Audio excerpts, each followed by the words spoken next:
Everybody seems to focus on the trade frictions between the United States and China right now.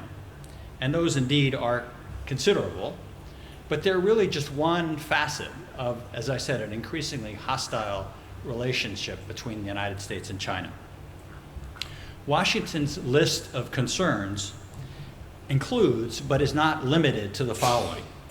First, the influence of China's Belt and Road Initiative and the debt and labor and other impacts that BRI has had on recipient countries.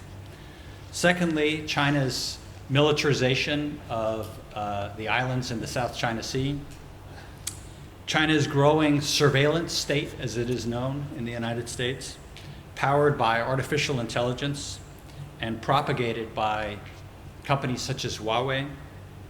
Chinese theft of US intellectual property, particularly US companies' intellectual property. Chinese cyber attacks and cyber theft. China's suppression of its Uyghur population. The growing role of the Chinese Communist Party and of state-owned enterprises in China.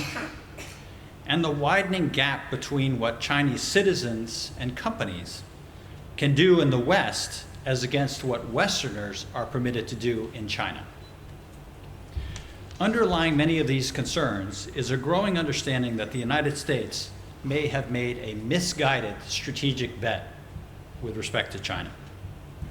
When then President Clinton made the case that the United States should support China's entry into the World Trade Organization, despite the fact that it was not yet a market economy, most Americans, myself included, believed that over time, China's middle class would grow, more Chinese would travel overseas, and as all of that happened, China would become more of a market economy and probably more of a democracy, because that has been the historical pattern of almost every country in the world.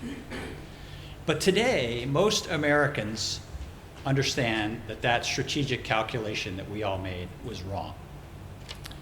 Under Xi Jinping, we have seen a strengthening of the role of the Communist Party, a doubling down on the role of the state and on the role of state-owned enterprises in China's economy, and again, the strengthening of the surveillance state in China.